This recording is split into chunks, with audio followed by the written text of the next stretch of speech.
to our panelists who are going to tell us what the implications are, why this is a big victory, and what we can expect as the deadline of 19th of December ends in America.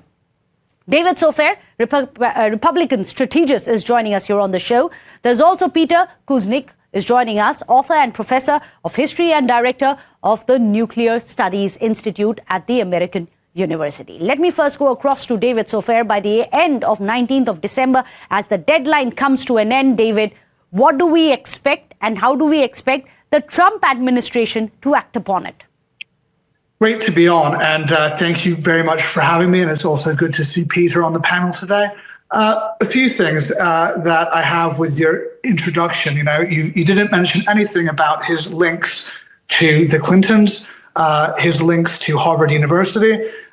He's also a major player and donor to the Democrat Party as well. And the DNC accepted the donations even after he was convicted for the first time down there in Florida. So, they've released a few pictures today. I've been a staunch proponent of releasing all of the files and all of the information. So I look forward to seeing what else we can find. Today's findings were, alarming and shocking. I think this is just the tip of the iceberg. And I think that his tentacles are really, really a lot deeper than we thought when it comes to exactly who's involved and how they were involved.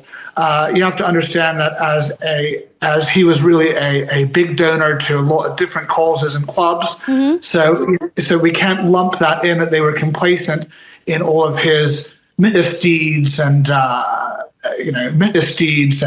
terrible things that he has actually orchestrated over the years.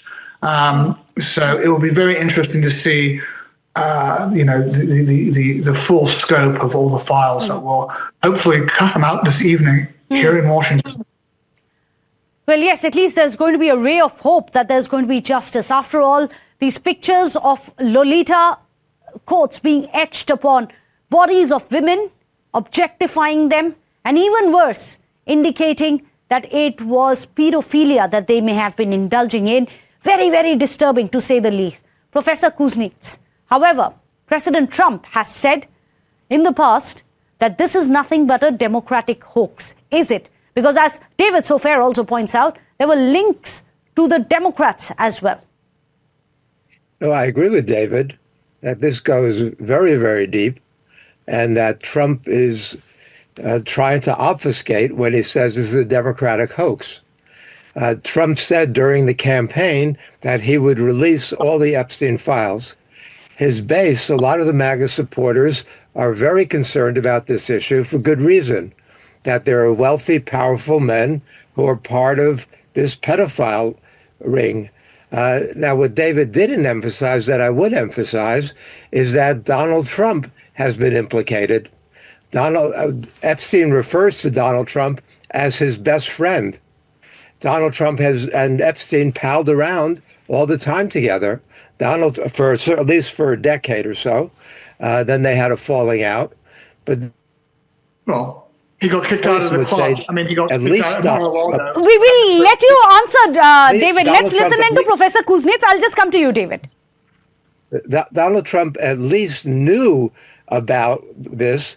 There are a lot of indications that Donald Trump knew that Epstein liked women on the younger side. He says that Donald Trump, there's nothing that implicates Donald Trump as having been sexually involved with underage women.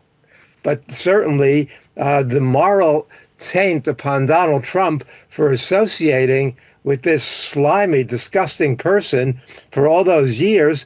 There was a very big article in yesterday's New York Times which talked about Donald Trump and Jeffrey Epstein and the way they treated and abused women. Donald Trump has been accused by more than 20 women of sexual assault. And so, but when it comes to the court, that hasn't really reached the court. Yes, you're absolutely right, Professor. That we are waiting for that to come to the courts. But David Sofair, will the rod go right to the top of your party? For sure. There's no denying